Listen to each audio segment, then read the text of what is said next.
Hi, in this video we're going to be looking at writing an excellent memoir, and I'm going to be using Charles Spencer's very recently published book called A Very Private School as an example of best practice.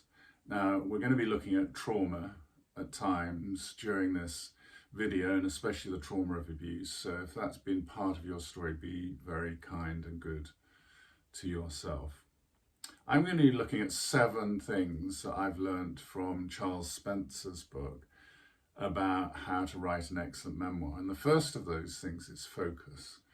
Please remember that an autobiography is the narrative account of the whole of your life, whereas a memoir is the narrative account of part of your life. Now, when it comes to Charles Spencer's book, we're dealing only with a part of his life from age 8 to age 13, when he was sent away to a prep school called Madewell, where he suffered very bitterly at the hands of some of the abusive staff there. If we look at the flyleaf to the book, it says here, at 8 years of age, Charles Spencer was sent away to one of England's most exclusive boarding schools. In this courageous and beautifully written memoir, Spencer offers a clear-eyed, first-hand account of the strange secrets of the school and the culture of cruelty and abuse he witnessed and experienced in his 5 years there as a pupil. So see how memoir deals with a slice of your life, a slice of the cake, as it were, whereas an autobiography focuses on the whole cake. So remember focus. Second thing, remember theme. There's got to be a leading idea, I think, in a memoir that connects all the different stories you're going to be telling together into a cohesive whole and a unity. So what is that big idea in Charles Spencer's memoir? And that idea, I think, is very clearly signified and signalled on the cover. So here we have a very private school. The word private is clearly nuanced. It's clearly used in a dual sense. There's first of all the educational sense, as in private education, exclusive education, elitist education, but there's also the sense of privacy, or privacy, if that's the way you pronounce it, in the sense of something happening in the dark, something happening out of the public gaze. And of course that nuance is something that Charles Spencer explores throughout the whole of his book. So if we look at one of the chapters, it's entitled, I think it's chapter 5, if I'm not much mistaken. Yes, here it is. Chapter 5 is called At Arm's Length. By the way, chapter titles are really important in writing a memoir. Do make sure they're catchy and that they hook the reader. This is a good chapter title, At Arm's Length. Here, what happens is that Charles Spencer describes how privacy was maintained in a very conscious, intentional, manipulative way by the head teacher, who's called Jack. We have, first of all, a very powerful quotation from Solzhenitsyn at the beginning of the chapter: unlimited power in the hands of limited people always leads to cruelty. And then Charles writes this: to keep his abusive system intact, Jack relied on concealment, collusion, and cunning. He had no governance to worry about, no outside inspections, as would be compulsory today, and the school's governors seemed to pay little attention to their duties. Besides, they'd all been pupils at Madewell under the exacting and eccentric Oliver Wyatt, so they were used to the peculiarities of their alma mater. They probably felt their seat at the board of a seemingly prestigious institution to be an honour rather than a responsibility. In any case, those selected as governors had little time to devote to their obligations to the school, as they had much to be getting on with in their professional lives. One was a prominent Conservative member of Parliament, while another spent much time at sea, a naval surgeon. He served as the Queen's physician on long voyages on the Royal Yacht Britannia. Such busy men were unlikely to worry about what was going on at a prep school. So you can see here how the whole culture of privacy, of keeping things away from prying eyes, even the eyes of governors, the eyes of parents as well, that was a conscious strategy on the part of the head teacher, this man called Jack. So when you're writing a memoir, obviously you're focusing on part of your life, but also memoir is usually theme driven. So make sure you think of the main overriding big idea you want to explore, which will be the connecting necklace on which you're going to hang all the pearls of your stories. The third thing I want to draw out of the book is structure. Now, what Charles Spencer is not doing is he's not trying to instruct the reader with a manifesto about boarding schools. He's actually trying to tell a story. So this is a memoir, not a manifesto. So it's a story with a structure. And like all good stories, it has a 3-act structure. Act 1, the ordinary world of Charles's upbringing, not that ordinary to most of us, I might say, because it's very privileged, with lots of connections to royalty, and with a long history of boarding school and people in the family being sent away to boarding schools. So there is an Act 1 in this memoir in which Charles Spencer spends some useful and very helpful time telling some very essential backstory elements. But then towards the end of Act 1, you get the sense of an impending threshold about to be crossed to a new, not ordinary world, but extraordinary, special, unusual, challenging world. And that's what happens. He gets sent away to Madewell, to this prep school. And the bulk of the book is Act 2, which is all the conflict he experiences, the traumas, the abandonment, the sense of being left alone, of homesickness, of being bullied, and of being abused. And then there's a portal towards the end of Act 2, another threshold, as it were, and he crosses back into the ordinary world that he's left behind before the whole cycle, the whole 3-act structure begins again, not in this book, but perhaps in a future book where he goes on to public school from his prep school. So we have a 3-act structure here, and there's very clear moments of division in all of that. So for example, beginning of chapter 3, I found myself dropped into an alien world without map or guide, immediately abandoned by Corbett. I will explain who he is in a moment. I was clueless as to what to do or where to be. While nearly everyone else seemed to be part of a richly choreographed routine, I felt awkward, exposed, and alone. I was consumed by a thudding pain deep inside at the loss of family and of home. I now recognize that this was grief.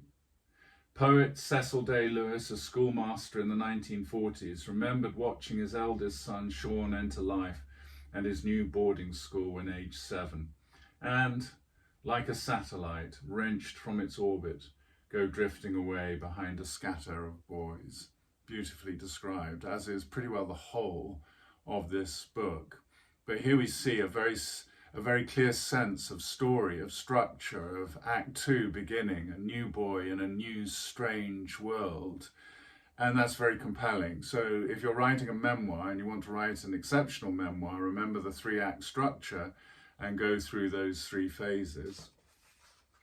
The fourth thing I want to talk about is characters. And I just briefly mentioned this. In all the best stories, there are memorable characters. And there are memorable characters in this memoir. There's Charles's own father and his relationship with his dad, which is extremely tenderly, I think, portrayed. There's the head teacher, or the headmaster as it's called in this context, who's referred to as Judging Jack.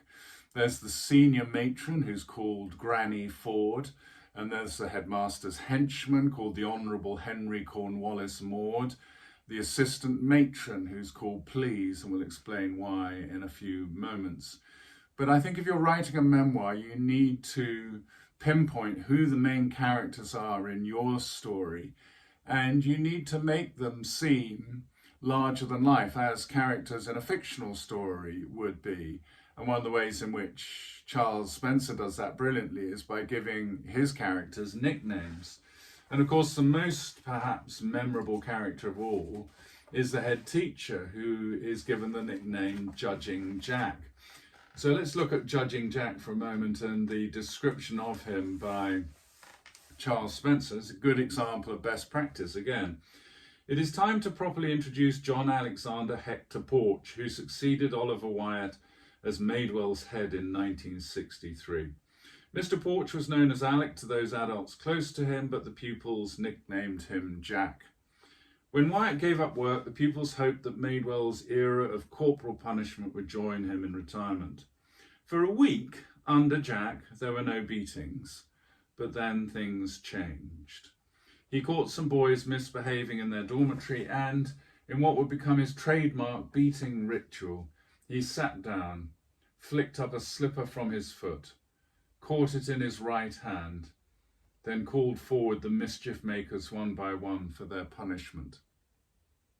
By the time I arrived at Maidwell 9 years later, Jack's head-masterly demeanour had set into unsmiling hardness. He reserved his happy face, such as it was, for Maidwell's parents during their brief forays into his school. They were greeted by an entirely different man to the one who imposed harsh discipline on their sons as soon as they had departed. He beat us, often and painfully. The threat of such punishment made my stomach clench in terror and fueled the misery of my homesickness. Unbelievably poignant and beautiful writing, and extremely traumatic too. That's Judging Jack, just one of the characters, very memorable characters in this memoir. The fifth thing I want to draw out of this example of best practice, a very private school, is trauma. I think that one of the best characteristics of the memoirs that we all remember is usually triumph over adversity, or, to drill down into specifics, the turning of trauma into a testimony. And that's what we get in this book. Charles Spencer describes the dual traumas of abandonment and abuse in very vivid and extremely powerful prose. He really is a very fine storyteller, and we can learn so much from him about how to describe trauma.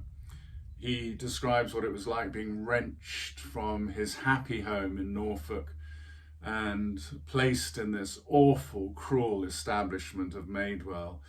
And he describes that in a way that makes the reader feel the agony, at least something of the agony of that sense of being left behind, and the confusion and questions in his young mind about why he had been put there. What had he done to make him so unworthy of belonging at home and of love and of family and of pets and of all the things, siblings included, that he valued so deeply? So there's that trauma. And then there's the trauma of his abuse by an assistant matron, a young woman at his school.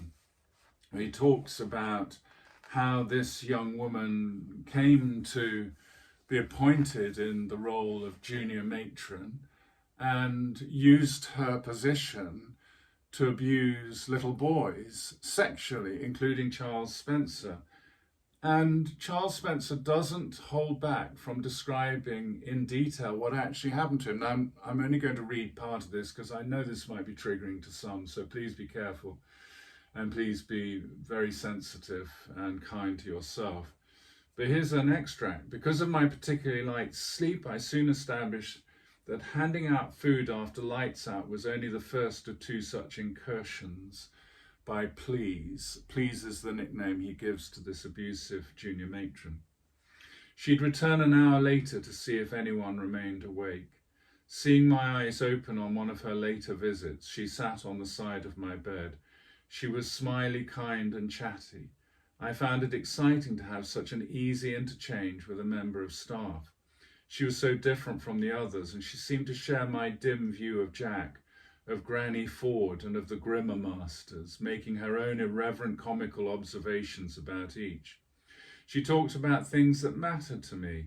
In the hard male environment of this traditional boys' boarding school, where I missed my mother terribly, this calculated deployment of feminine warmth couldn't fail to entrance, beguile, and ensnare me. So here we see some really, really disturbing prose about the approach, the grooming, the manipulation of this young woman. And we also see something of Charles opening up to why he was vulnerable to that, the missing of his mother's warmth, of her affection, and his consequent exceptional and perilous vulnerability to this sort of approach. This is a very unusual book in that respect, because most boarding school narratives that talk about abuse, in fact all others besides this one, tend to focus on older males abusing boys, but this one focuses on an older female member of staff abusing little boys, and it's heart-wrenching. So trauma. We need to focus on the trauma, but turn it into a testimony. Sixth thing I noticed about this book is dialogue. Now, dialogue is the reconstruction of conversations. Now, you're going to have to put, if you're writing a memoir, you're going to have to put a disclaimer at the beginning of your memoir saying that all kind of conversations that are reported are not obviously verbatim memorizations of conversations, but reconstructions in which the gist of what is said is recorded and recounted. But I think that a memoir that is simply a summary of events from start to finish is boring. And what it gives to the reader is what I call an overforestation effect. In other words, white pages are just filled to the limit with black print. Whereas if you have dialogue, if you have conversations, reconstructed conversations, then if they're interesting, what they do is they create a sense of variety, and they also create a sense of snow, of white space on the page. And that's really quite, I think that's courteous to the reader if you're an author and you're writing a memoir. So do make sure you put strong dialogue scenes in your book. There's many that I could point to here in Charles Spencer's book. Let me just reconstruct one. This is the moment where, at the point where Charles Spencer, age 8, is being handed over to the school by his father.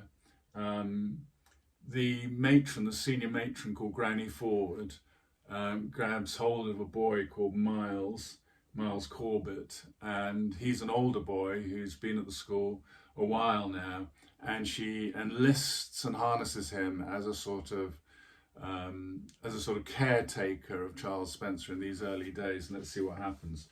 Miles, this is Charles Spencer, new boy no less.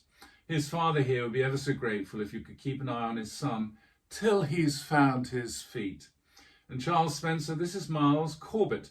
He's nearly 12 years old, a big boy. He's been with us here at Madewell for 4 years now, so he knows the ways of this place. I'm sure he'll look after you right enough. Relieved that I seemed to be in safe hands and eager to leave while I was distracted, my father bent down and kissed me quickly on the cheek, wishing me luck in the term ahead and promising to write soon. He then walked speedily from the room towards his Jaguar without a backward glance. A Jaguar is a car, by the way, a very posh car. It's not an animal.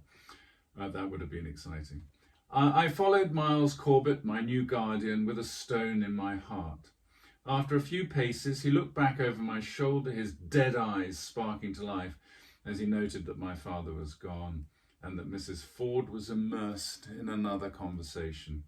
Sure of his moment, he looked me up and down with icy contempt. "You're on your own," he spat. I walked to a window and saw that my father had already left for Park House, the home where I no longer belonged. You can see how powerful dialogue can be in situations like this when you're reconstructing conversations, and that is a beautifully executed example of a dialogue scene. So use those throughout your memoir, but put a disclaimer in at the beginning, because obviously you don't want people getting at you because they remember things slightly minorly different. So number 7, final tip, healing. Focus on how healing can happen. Obviously, what you don't want to do is to write a misery memoir. I don't think they're popular anymore anyway. I think they went out of fashion round about the time of the global pandemic, because actually no one really wanted to write and nobody certainly really wanted to read a story that was miserable from start to finish, because everyone was feeling pretty miserable already, thank you very much, without somebody adding to it with a really negative and depressing account of their lives. And so I think there was a movement away from the sort of misery memoir genre, and what we have now is much more of a focus on how the story of your life, or at least the slice of your life that you're telling, can in some way maneuver itself into a redemptive arc where there's a sense of hope and a nuance of healing.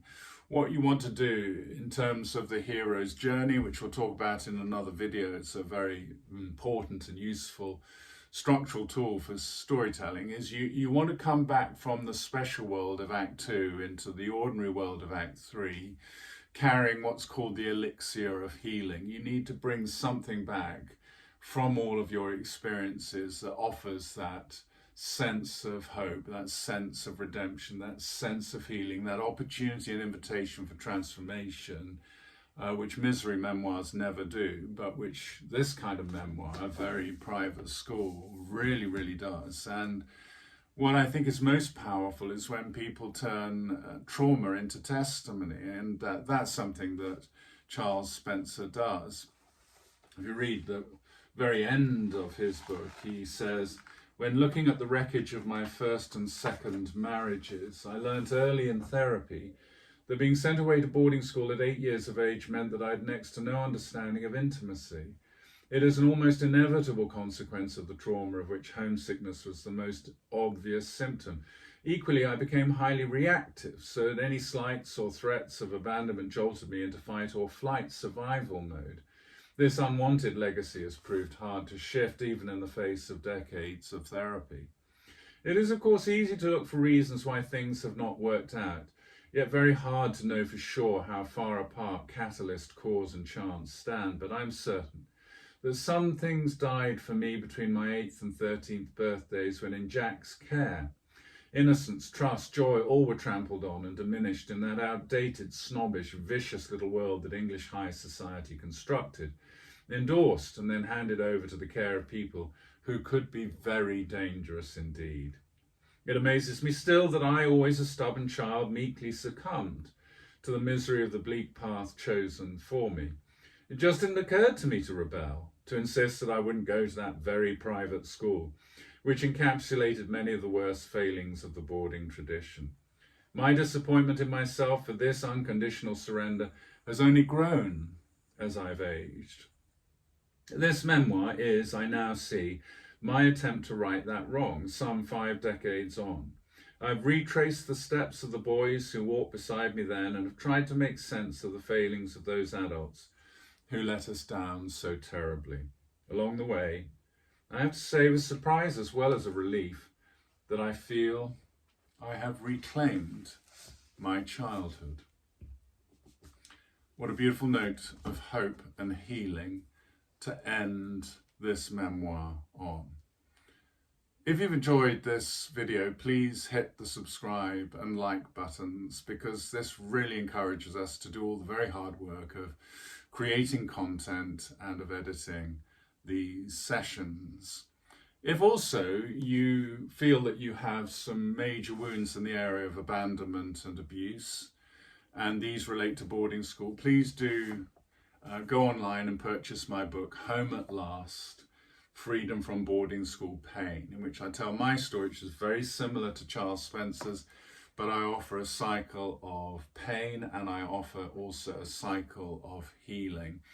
And I bring into the whole process of healing the supernatural, the kingdom of heaven, the importance of faith, and above all, the centrality of our perfect Heavenly Father's love. For if being sent away to boarding school is a rupturing of our attachment to parents, then the one thing that can offer true and lasting healing for that is our Heavenly Father's love, which will never abandon and never forsake us. As Psalm 27 verse 10 says, "Though my father and my mother may abandon me, the Lord will hold me very close."